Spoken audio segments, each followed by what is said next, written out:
오늘은 예배에 대한 그런 부분입니다.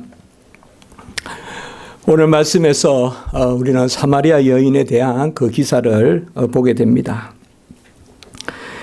사마리아 여인은 성경 말씀에 보면 남편이 5 있었고 지금 남편은 또 남편인지 남자인지 잘 모릅니다.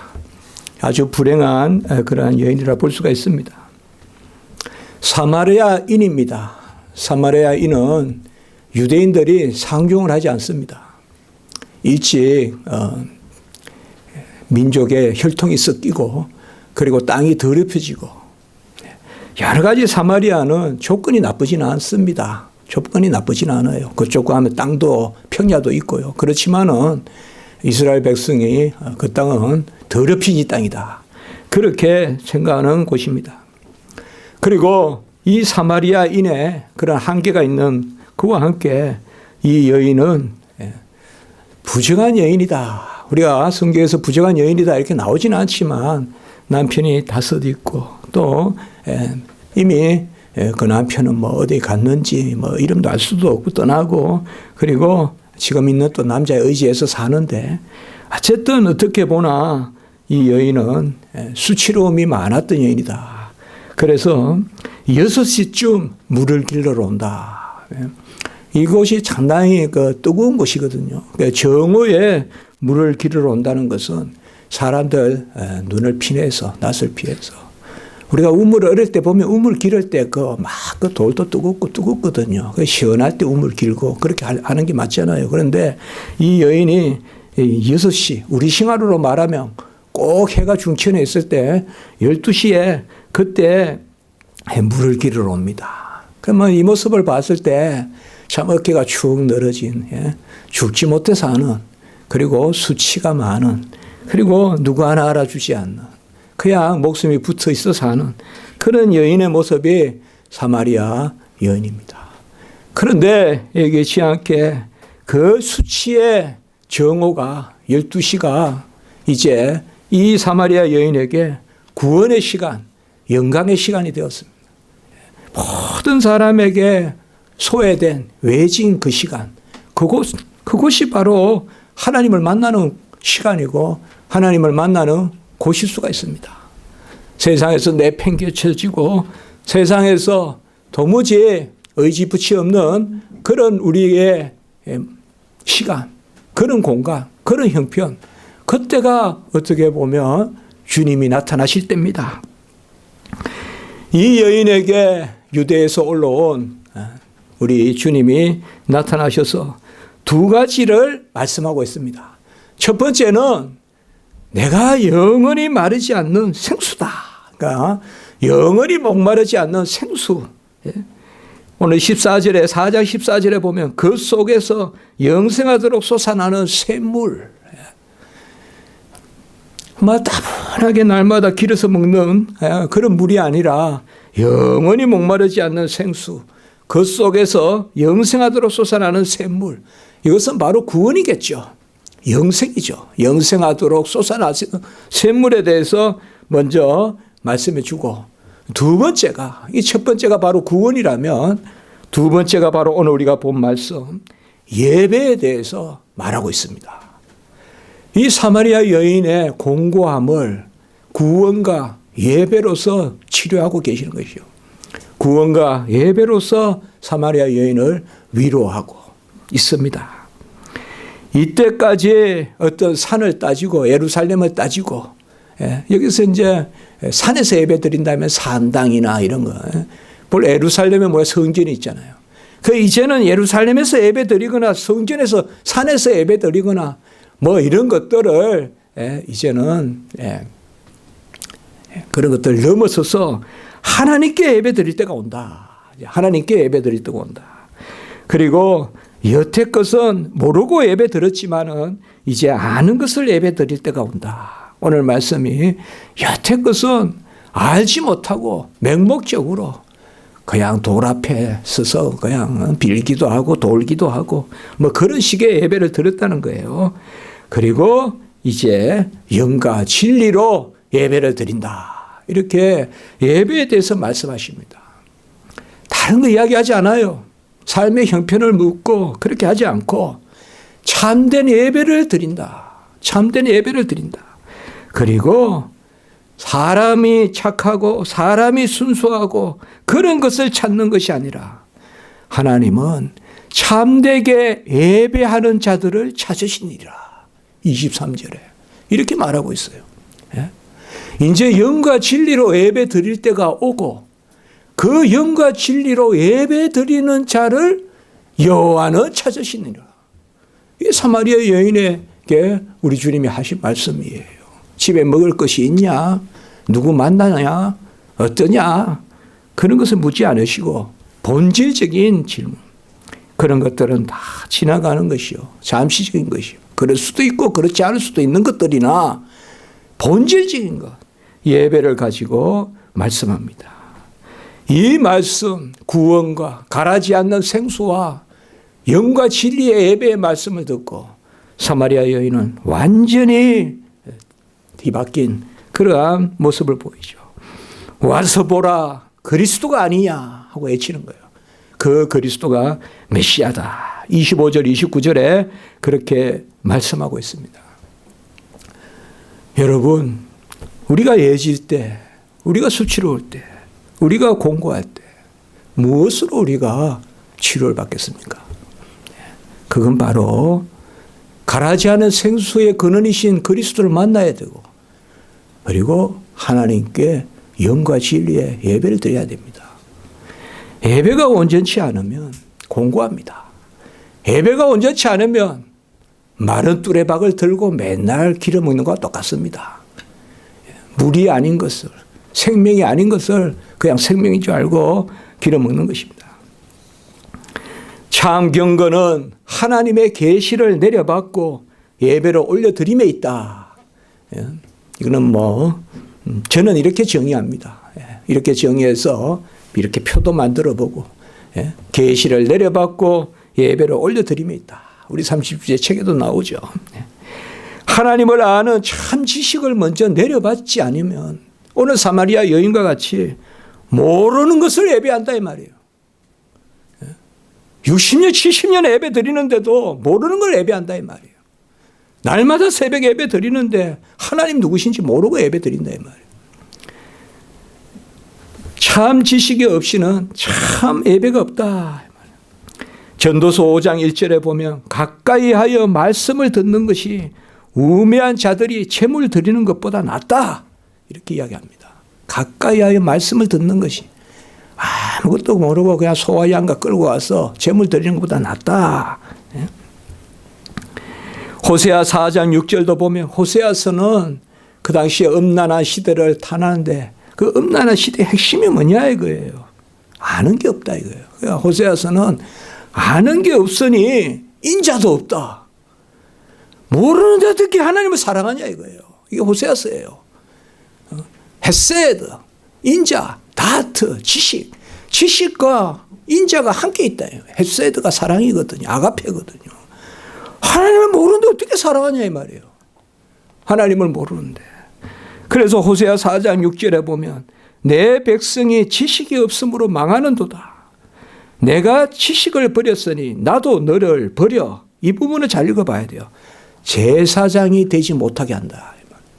지식이 없으니 제사장을 폐하겠다 이거예요. 지식이 없으니 예배를 폐하겠다.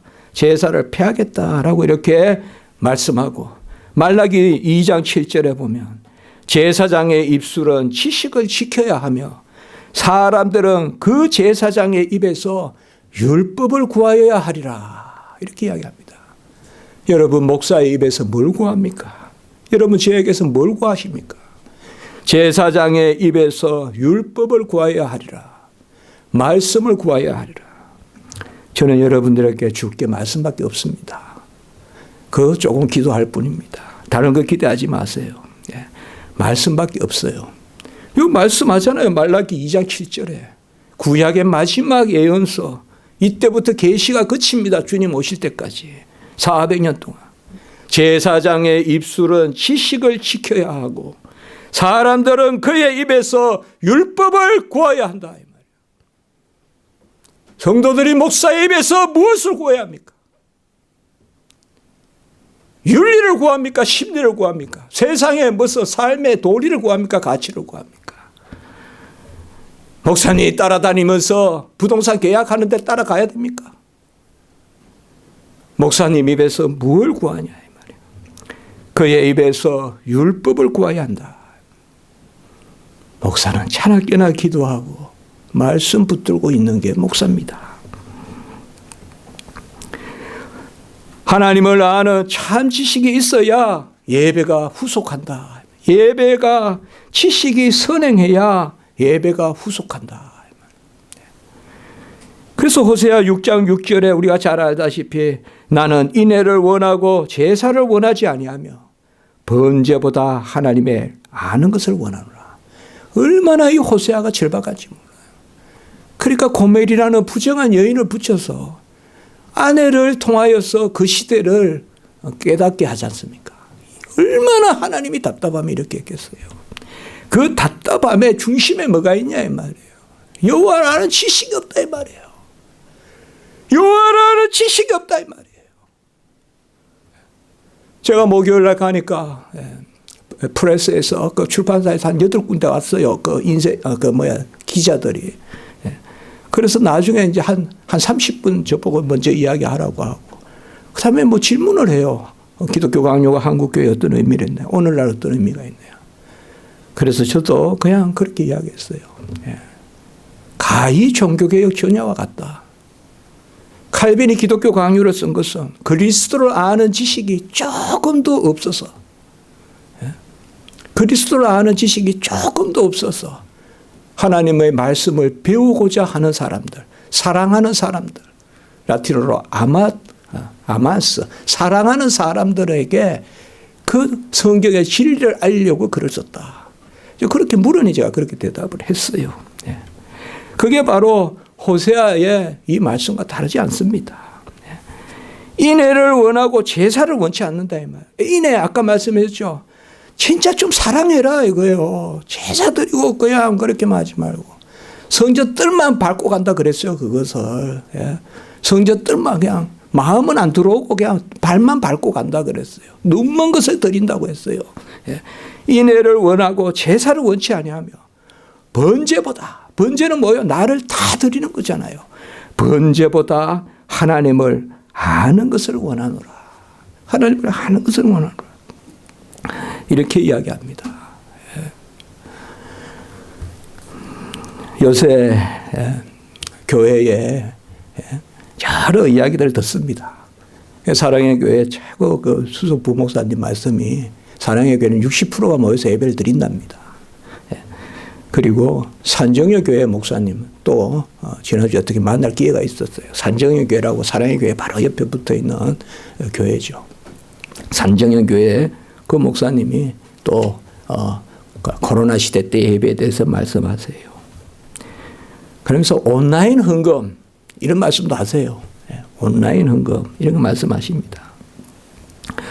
어찌됐든 온라인이든 오프라인이든 중요한 것은 번제보다 여호와를 아는 것을 원합니다. 헌금보다 여호와를 아는 것을 원합니다. 그저 계좌 이체가 됐다고 예배 드린 것이 아니라는 것입니다. 하나님은 사람을 자기 형상을 따라 창조하셔서 인격적으로 알고 인격적으로 예배를 드리기를 원하셨습니다. 로마서 1장 19절에 그리하여서 예배 받으시려고 하나님을 알만한 것을 보이게 하셨습니다. 모든 사람 안에 하나님을 알만한 것을 보이게 하셨어요. 왜? 예배 받으시려고, 알게 하시려고. 그리고 시편 19편 1절에서 6절에 보면 만물이 하나님의 영광을 선포하고 만물이 하나님의 일을 나타내고 하나님이 무슨 일을 하는지 나타내고 만물이 하나님의 지식을 전하고 만물이 그의 소리를 울리고 만물의 세상 끝까지 그 하나님의 말씀을 이루게 하고 그리고 세상 만물이 하나님의 열기를 피할 것이 없다. 이렇게 말씀하고 있어요. 시편 19편 1절에서 6절. 이 말은 뭔가 하면 세상의 모든 피조물이 하나님의 계심을 알려주신다는 거예요. 하나님의 열기가 가득 차서 만물이 꽃도 피우고 열매도 맺고 한다는 것입니다. 이렇게 하나님이 알려주셔도 사람은 하나님을 섬기기를 싫어한다. 로마서 1장 28절. 자기들의 마음에 하나님 두기를 싫어하고. 그러니까 눈 뜨면 하나님 두기를 찾아야 되는데, 잘 때도 하나님과 함께 주무세요 해야 되는데, 눈 뜨면 사람 찾고, 눈 뜨면 뭐 딴 거 찾고. 바로 사람들의 마음에 하나님 두기를 싫어하고, 하나님을 안다고 하나 제대로 알지 못하여 하나님을 영화롭게도 하지 않고 감사하지도 않고 결국 하나님의 영광을 우상으로 바꾼다라고 로마서 1장 21절 23절에 말씀하고 있습니다. 하나님을 알 때 올바로 똑바로 알아야 됩니다. 알자 힘써 여호와를 알자. 역시 호세아서에 나오는 말씀 아닙니까? 여호와를 모르면 끝내 로마서 1장 25절 하나님의 진리를 거짓 것으로 바꾸고 피조물을 조물주보다 더 경배하고 섬긴다라고 이렇게 말씀하고 있습니다. 하나님의 계명을 따르지 않는 것이 다 우상 숭배입니다. 오직 말씀에 따라 하나님께 경배하고 그만 섬겨야 합니다. 말씀을 붙들어야 합니다. 우리 십자가지기 성도님들 말씀 읽으셔야 됩니다. 기도하셔야 됩니다. 말씀 읽지 않고 기도하지 않으면 모든 채널이 막힙니다. 하나님과의 영적 교통이 끊어집니다. 그리고 세상에서도 선한 것으로 우리가 퍼뜨릴 수가 없습니다. 사람의 계명에 따른 예배는 헛되다 이렇게 말씀하고 있어요. 마태복음 15장 9절에 사람의 계명에 따른 예배는 헛되다. 특히 요새 참 우리가 많이 생각을 해야 됩니다. 사람의 계명에 따른 예배는 헛되고 사람의 명령과 가르침에 따른 예배는 한때 쓰이고 만다. 골로새서 2장 22절. 너무 요새 사람 위주의 예배가 많이 됩니다. 사람이 편하고. 어떤 교회는 주일 설교가 5분입니다. 이게 되겠습니까? 일주일에 5분 말씀 듣습니다. 그래 되겠습니까? 종교개혁 때는 2시간 이상 했습니다.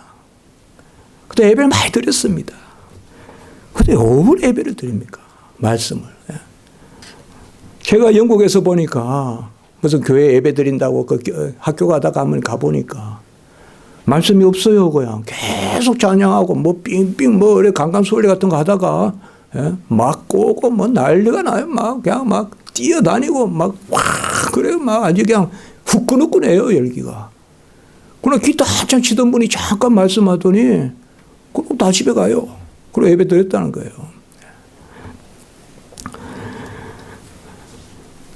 사람의 명령과 가르침에 따른 예배, 이것을 골로새서 2장 23절에서는 자의적 숭배다 이렇게 말합니다. 자의적 숭배다. 사람 자기 뜻대로 드리는 숭배다. 그것은 육체를 금하기는커녕 육체에 얽매이게 한다 이렇게 이야기하고 있어요. 우리 마음대로 예배드리면 끝내 우리가 육체에 얽매인다 이 말이에요. 내 좋은 대로 예배드리면 자유로운 게 아니라 결국 내가 거기에 얽매인다 이 말이에요. 그래서 허무하고 허탄하고 사람 얼굴만 보고 가는 거예요. 하나님 얼굴은 안 보고 1년 내내 사람 얼굴만 떠올리는 거예요. 여호와의 면전에서 코람대오는 없고 바로 주님을 바로 알고 예배드리라는 것이죠. 오늘 사마리아 여인은 알지 못하는 것을 예배했습니다. 이제 주님이 이 땅에 오신 것은 영과 진리로 예배하게 하시려고. 그 영이 바로 진리의 성령, 보혜사 성령입니다. 예수가 길이요 진리요 생명이기 때문에 예수 안에서 예배드리는 것, 예수의 이름으로 예배드리고 예수가 유일한 중보자시기 때문에 예수를 믿어야 한 성령 안에서 하나님께 나아감을 얻는다. 에베소 2장 18절에 말씀하고 있습니다. 한 성령을 받으면 한 예수를 믿고 아들을 공경하지 아니하고는 아버지를 공경할 수 없다. 어떻게 보면 예수님은 이 땅에 오셔서 가장 귀하게 주신 게 뭐냐 하면 생수의 근원 되시는 구원의 길을 내시고 가장 귀하게 주신 것이 바로 예배의 길을 여신 것이에요. 예배의 길을. 이때까지는 모르고 예배 드렸고 이때까지는 덜 성숙한 예배를 드렸다면 이때까지는 사마리아 예배를 드렸고 이때까지는 이방인은 그조차도 예배가 없었고 예루살렘의 성전의 예배라고 하나 그들은 자의적인 숭배를 했고 이제 예수가 이 땅에 오셔서 뭐요? 가라지 않는 생수요. 그 사마리아 여인을 만난 데서 우리가 아까 말씀드렸듯이 예수님의 두 가지 가르침 바로 새로운 시대는 뭐예요? 새로운 예배를 드린다 이거예요. 신약 시대의 예배다 이거. 영과 진리의 예배를 드린다. 예수 그리스도가 바로 중보자시고 그가 세세의 찬양을 받으실 하나님이시고 예수가 길이요 진리요 생명이시고 나로 말미암지 않고는 아버지여 갈 자가 없고 예수를 믿어 하나님을 믿고 계시록 5장 12절 능력과 부와 지혜와 힘과 존귀와 영광과 찬송을 받으시기에 합당하신 분 그분이 바로 예수님이 이 땅에 오신 것입니다. 참 제사는 하나님을 바로 알고 자기 자신을 드려 섬기는 데 있습니다. 마음과 뜻과 힘을 다하여 하나님을 사랑하라. 신명기 6장 3절에 그렇게 말하고 있습니다. 마음과 뜻과 힘을 다하라. 이걸 디모데후서 2장 15절에는 진리의 말씀을 분별하여 부끄러울 것이 없는 일꾼으로 자기 자신을 하나님에 드리기에 힘쓰라 라고 이렇게 말씀하고 있습니다. 기도하지 않으면 말씀 붙들고 기도하지 않으면 아무 성령이 안 나옵니다. 우리한테. 말씀 붙들고 기도하지 않으면 하나님께 영광 올리는 게 없습니다. 하나님께 영광 올리는 게 없어요. 5분만 기도해도 그냥 다리가 저려요. 그러나 말씀 붙들고 기도하면 1시간이든 2시간이든 그냥 가요. 내 마음에 기쁨이 넘쳐요. 그 자리를 일어서기가 싫어요. 예? 정말 밥 먹는 것도 까먹을 수가 있어요. 그건 뭐예요? 필히 말씀을 붙들어야 돼요. 말씀을 붙들고 기도해야 성령이 생겨요. 아니면 성령이 없어요. 성령이 없습니다. 아까 말씀했죠. 자의적 숭배는 헛되고 자의적 숭배는 곧 사라지고 만다고 했잖아요. 아까. 내가 어떤 것으로 기쁘고 내가 어떤 것으로 슬픔은 야단나고 기뻐도 야단나고 그런 게 아니라 기쁘거나 슬프거나 말씀은 세세토록 영존함으로 시들거나 마르지 않는 말씀을 붙들고 기도한. 그러면 내 안에 성령이 넘쳐요. 빛이 꽉 차고 성령이 넘쳐요. 그게 너희 몸을 하나님이 기뻐하시는 산제물로 드리라. 로마서 12장 1절.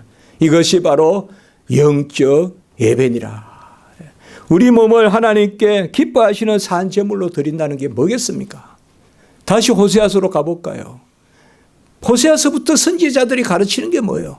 산제물을 드리는 것보다 더 귀한 게 뭐라 그랬어요? 여호와를 아는 것이라 했잖아요.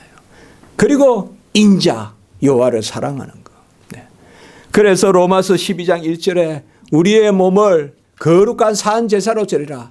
이것은 하나님이 받으실 만한 영적 예배니라 라고 했을 때 그것은 다른 것이 아니라 하나님의 말씀 듣고 그거 붙들고 기도하는 그것이 바로 하나님께 영광을 돌리는 것입니다. 사실 기도도요. 가장 기도의 핵심이 우리가 기도를 이야기할 때 먼저 하는 게 뭔지 아십니까? 예배 기도예요. 그걸 우리가 공기도라 그래요. 공기도. 공기도가 중심이에요. 기도에. 그리고 사기도예요. 사기도. 사기도라는 말은 개인적인 기도. 우리가 매일 기도하는 거 사기도라 그래요. 사기도. 예? 공기도 사기도. 요새는 이 말을 안 쓰는데 썼어요. 우리 선배님들은. 공기도 사기도. 사실상 기도나 말씀이나 찬송이나 전부 다 예배예요, 예배. 예배 찬송이고 예배 기도고 예배 말씀이에요. 설교는 예배 없는 것을 설교라고 안 합니다, 사실. 어디 강연 가서 말씀 전하는 거 설교라고 안 해요, 엄격히 말하면. 설교는 예배의 일부거든요. 바로 기도가 성령에 가장 하나님께 영광을 올리는, 우리가 빌립보 4장 6절에 보면 아무것도 염려하지 말고 하나님께 감사함으로 기도를 드리라 했잖아요. 기도와 도구를 드려라. 하나님께 기도와 간구를 드리라. 그렇게 했잖아요. 항상 기뻐하고 쉬지 않고 기도하고 범사에 감사하고. 이게 바로 우리 자신이지 않습니까? 항상 쉬지 않고 범사에. 이게 바로 아까 로마서 12장 1절 우리 자신을 영적 산재물로 항상 범사에 쉬지 않고는 우리 자신을 이야기하잖아요. 제가 이번 주에 학교 가는데 갑자기 문을 여는데 저기 양지에 가서 벌이 확 쏘았어요. 여기에 와서. 근데 벌이 보이지도 않는데 저는 제가 이렇게 하지도 않았는데 그냥 쏘고 가요. 제가 벌하고 많이 쏘인 건 아니지만 그렇게 벌이 달라들어서 쏘는 건 처음 봤어요. 근데 큰 벌인지 작은 벌인지 모르겠어요. 하여튼 되게 막 여기 크게 날개짓하고 요거 쏘고 갔어요. 그래서 막 금방 이렇게 막 달아올라서 그 옆에 분한테 마치 그 직원분한테 이거 좀 괜찮은지 여기 침이라도 빼야 안 되냐 하면서 이렇게 물어보니까 뭐 큰 알레르기 없죠. 뭐 괜찮겠습니다. 그래요. 네. 그래서 이제 집에 오니까 또 이야기를 하니까 막 병원 가야 된다서 또 가봤어요. 약도 먹고 바르기도 했는데 괜찮습니다. 괜찮은데 어제 설교 쓰면서 그 생각을 해봤어요, 여러분들. 차가 저한테 쳐들어왔으면 어떨 뻔했겠습니까? 예. 벌이 쏘는 거하고 차가 차선을 위반하고 들어닥치는 거하고 확률이 뭐가 높겠습니까? 그 생각 한번 해봤어요. 쓸데없는 생각인데. 하나님 감사합니다. 차가 제 머리를 쳤으면 어떻겠어요? 차가 제 머리를 쳤으면. 매일 차 타고 거기 양지 다니는데.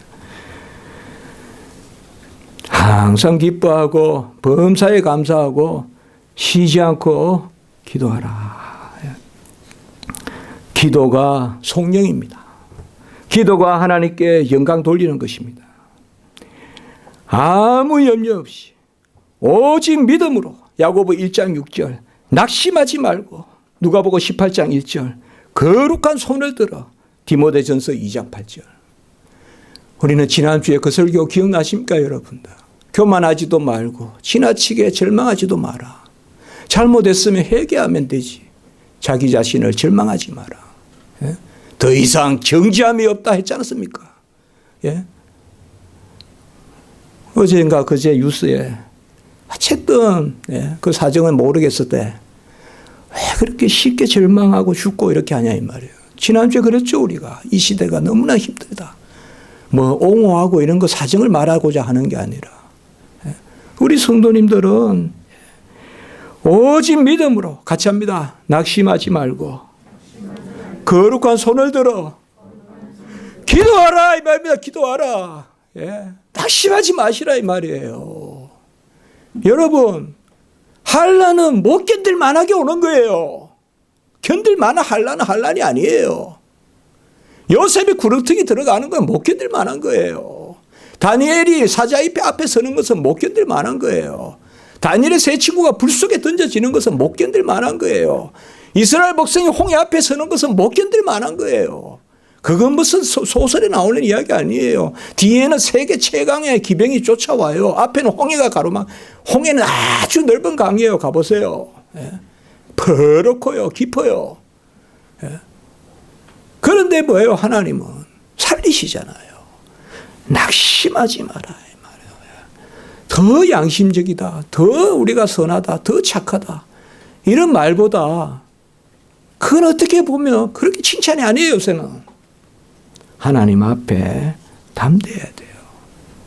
다니엘이나 세 친구나 아하스웨로스 왕 때에 에스더나 모르드게나 이스라엘의 홍해 앞에서 잠잠하라. 다 뭐 시켰어요, 하나님이?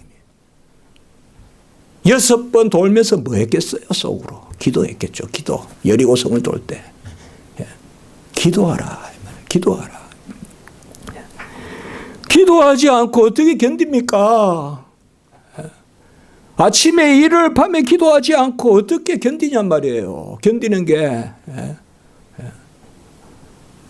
기도해야 됩니다, 여러분들.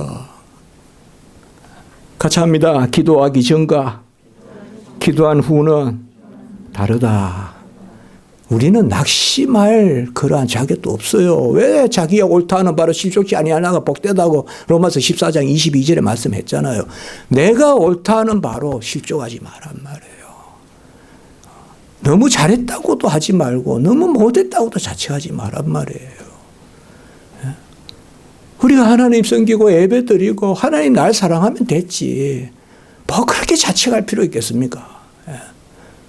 보면 정말 그렇지만은 그래도 아이가 막 놀 때 막 흙탕물에하고 막 그래도 중요한 것은 저녁이 되면 누가 부르냐 이거잖아요.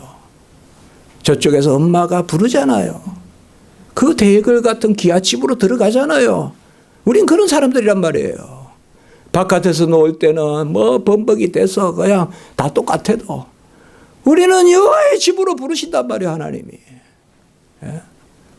좀 싸우고 개우쟁이 같이 싸울 수도 있겠죠, 애들하고. 예? 그럴 수도 있겠죠. 안 그러면 그게 어떻게 이 지상의 삶입니까? 예? 지난주에 그 말씀 전했잖아요, 우리가. 뭐 제가 말씀 전하려 전한 게 아니라 더 이상 견제함이 없고, 예? 장래에 환난이 없고, 예?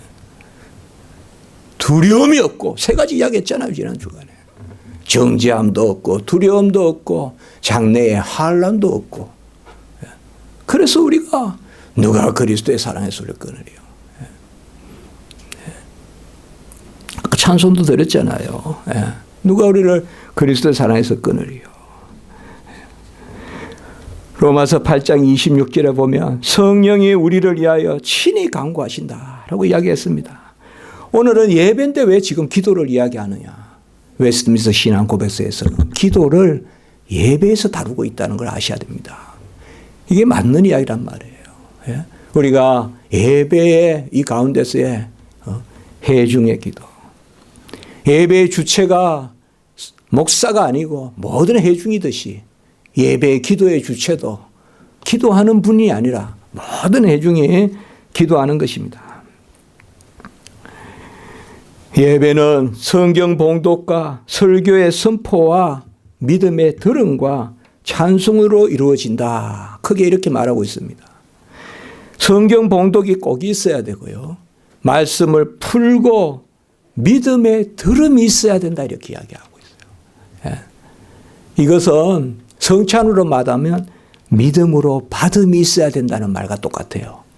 그러니까 이게 우리가 웨스트민스터 신앙 고백서에 있는 이야기예요. 이런 게 뛰어나다 이 말이에요. 예배는 뭐냐? 설교의 선포와 믿음의 들음이 있어야 된다. 성찬은 뭐예요? 바로 제정된 말씀과 믿음의 먹음이 있어야 된다. 분별하지 않고 먹는 것은 오히려 죄를 다한다 그랬잖아요. 그래서 설교는 믿음으로 들어야 됩니다. 여러분, 가장 은혜로웠을 때는 목사님이 아닙니다. 내 모습입니다. 저도 가장 설교문에 많이 적고 했을 때는 목사님 기억도 안 납니다. 누구신지. 제가 은혜 받아서 적은 겁니다. 신학교 들어가기 전에. 사실상 믿음의 들음은 목사는 그냥 그 주의 말씀을 선포할 뿐입니다. 여러분들이 기도하고 말씀을 받아야 돼요. 그게 딱딱한 것을 먹는 사람들이에요. 다 갈아서 거야 씹어서 가루를 만들어서 위에까지 넣어주는 게 아니라 어린아이 같이. 그러면 아이는 혹 마시기만 해도 돼요. 그러나 이제 딱딱한 것을 먹는 사람은 뭐예요? 믿음의 들음이 있어야 된다. 설교의 선포와 믿음의 들음 그리고 찬송이 있어야 된다. 오늘 우리가 말씀해 보면 사도 요한의 말씀이잖아요. 사도 요한의 저는 사도 요한이 사랑의 사도다 이렇게 하지만 영광의 사도라고도 한번 말씀해 보고 싶어요. 제가 옛날에 교회에서 요한복음을 다 강의한 적이 있어요. 장년들에게. 저 왕신교회 있을 때. 그때 요한복음의 정중간에 뭔가 하면 12장에 보면 요한복음에 이사야 성전 환상 사건이 나와요. 여러분 조금만 넘겨볼까요? 요한복음 12장 한번 보세요. 네. 요한복음 12장 여기가 정중간이에요. 요한복음에. 12장 37절로부터 43절. 뭐 분량이 정중간이라기보다 요한복음은 그 예수님의 순환이 되게 길게 나와요. 그 이후로. 네. 예루살렘 입성 이후로요.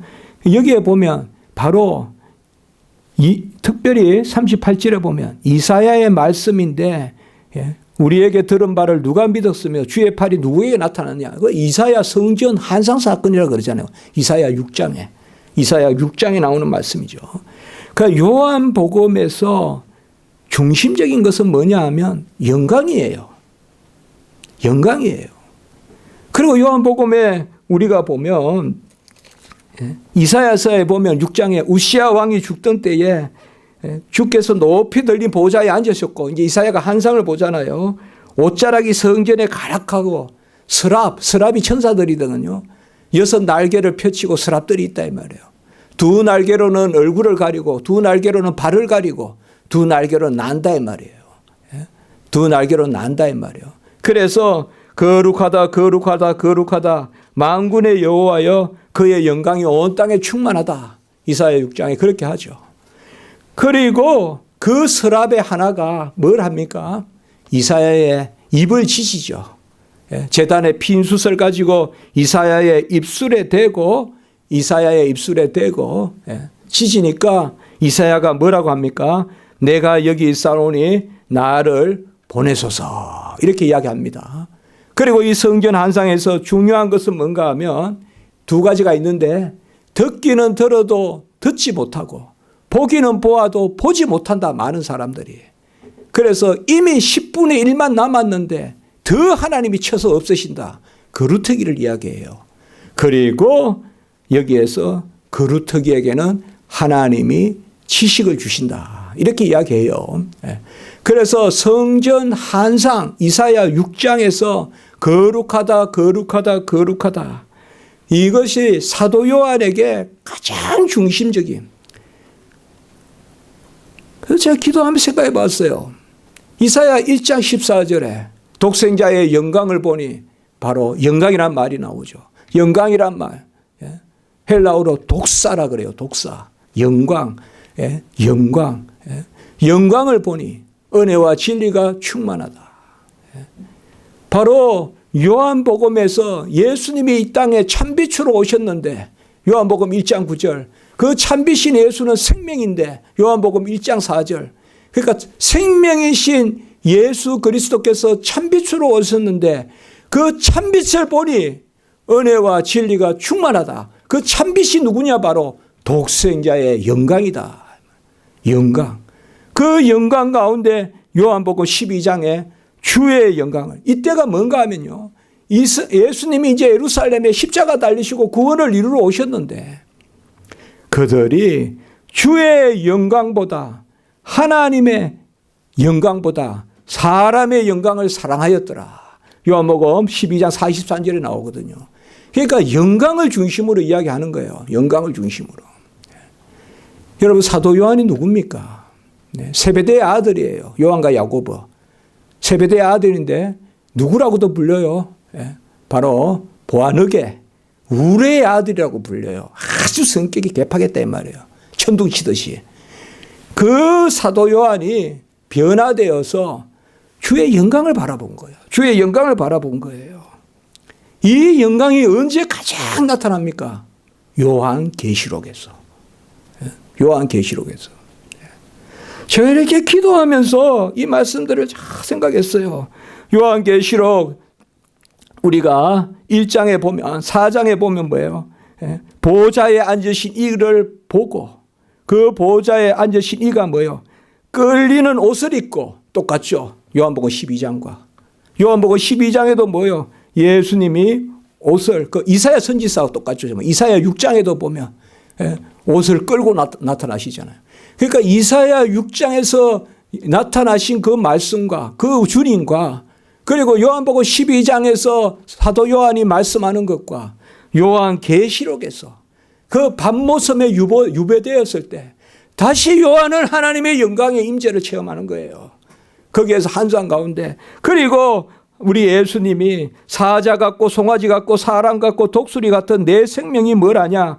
영광과 존귀와 감사를 올리고 그 예수님은 끌리는 옷을 입고 가슴에 금띠를 띠고 머리와 털이 희기가 눈과 같고 눈은 불꽃과 같고 발은 풀물불에 단단한 빛난 주석과 같고 그 음성은 물소리 같고 오른손에 7별이 있고 좌우에 날성검이 나오고 얼굴은 해와 같이 빛난다.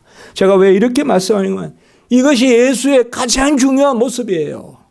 우리가 묵상해야 될 예수님의 모습은 이 모습이에요. 사진의 예수가 아니라. 얼굴은 희고 눈은 불꽃 같고 발은 빛난 주석과 같고 금띠를 두르시고 7별이 그에서 7별 7금 바로 말씀과 성령이에요. 그 예수께 영광을 올리는데 중요한 것은 바로 요한계시록 1장 3절이 연결되어 있는 거예요. 같이 합니다. 말씀을 읽는 자와 듣는 자와 지키는 자가 복되다. 이게 영광이라는 거예요. 영광이라는 거예요. 우리가 이걸 잘 아셔야 됩니다. 저 동방정교회 가면 동방정교가 성령 하나님께 영광 올리는 걸 가장 강조한다 그래요. 그래 그 교회 가보면 온갖 그 다 만들어 놨어요. 막 상도 만들고. 그러나 하나님께 영광 돌리는 것은 지식입니다. 여호와를 바로 아는 것입니다. 여호와의 말씀을 듣고 읽고 기록된 것을 지키는 그것이 바로 우리가 성전인 것입니다.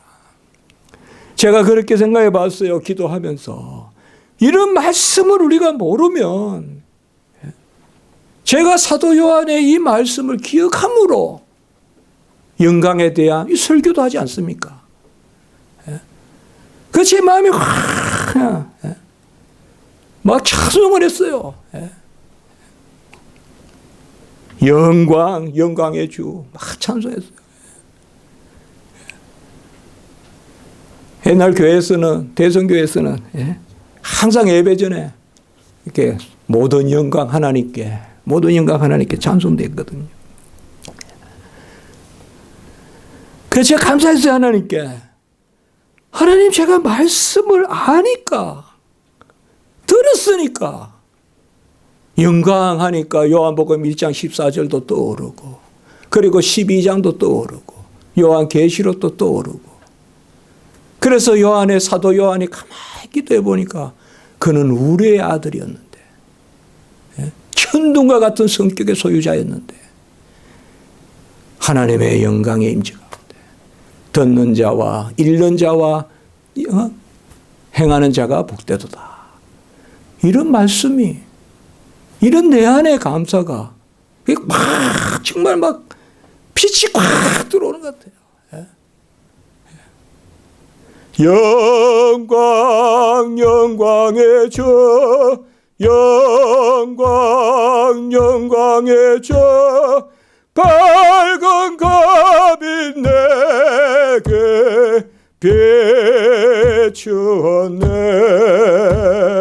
영광 영광의 주 영광 영광의 주 이 세상에 빛은 오직 주 예수라. 아멘. 말씀이 있으니 영광이 넘치죠. 요한복음을 안 읽었으면 어떻게 이 말씀을 영광을 해치겠어요. 우리 성도님들 말씀 붙드셔야 돼요. 그게 웨스트민스터예요. 그게 웨스트민스터가 우리에게 말하는 겁니다. 청색, 홍색, 자색 실로 빽빽하게 해서 고운 실로 이 말씀도 우리가 배웠잖아요. 금욕 철학 때. 금요철학 몇 분이나 들으세요. 예? 금요철학 때 배웠잖아요. 2명, 1분 넣고 설교했어요. 예? 몇 분이나 금요철학 들으셨어요. 예? 너무 귀하고 귀한 말씀 아닙니까? 빽빽한 임재 가운데, 예? 구름 가운데, 꼰실로 매듭이 없이 못을 박지 않고 완전한 임재 가운데, 이런 말씀에 대한 아멘이 없이 어떻게 내 마음에 영광의 성령이 나오겠냐 이 말이에요. 어떻게 레위기 민수기 말씀을 하나도 모르는데 영광의 성령이 나오겠냐 이 말이에요. 성경 말씀을 읽으시라 이 말이에요. 고린도후서 4장 6절과 7절에 보면 질그릇에 보배를 가졌다 해요. 보배를 가졌는데 그 보배가 뭐냐? 예수 그리스도의 얼굴에 있는 하나님의 영광을 아는 빛을 우리 안에 비춰준다 그랬어요. 고린도후서 4장 6절에 예수 그리스도의 얼굴에 있는 하나님의 영광을 아는 빛. 예수님의 얼굴의 빛이, 그 빛이 어땠을까요? 예? 하나님의 영광을 아는 빛을 우리 마음에 비추어주고 그 보배를 질그릇에 가졌다고 이야기했어요. 우리가 그 질그릇인 우리가 뭐예요? 바로 성전입니다. 성전. 네. 우리가 여호와의 성전입니다. 고린도전서, 고린도후서에 다 나오는 이야기죠. 우리가 여호와의 집입니다. 같이 합니다. 소망의 확신과 자랑을 끝까지 붙잡으면 하나님의 집이라. 소망을 확신하시고 교회의 자랑을 끝까지, 하나님의 집의 자랑을 끝까지 붙들면 너희가 베델이다, 하나님의 집이다라고 이렇게 말씀했습니다. 이제 설교를 마칩니다. 오늘 설교가 좀 거칠게 여러분들 들리지 몰라도 제가 기도하면서 그 생각했습니다. 감사합니다 하나님. 말씀이 없으면 기도할 수가 없어요. 말씀이 없으면 영광 돌릴 수가 없어요. 말씀이 없으면 몸을 뒤틀어요. 기도가 안 돼서. 그냥 맨날 그 양치빵 같아요. 맨날 화이트보드에 1, 2, 3, 4 쓴 게 끝이에요. 그거 그냥 이야기하다가 앉았다가 일어나고.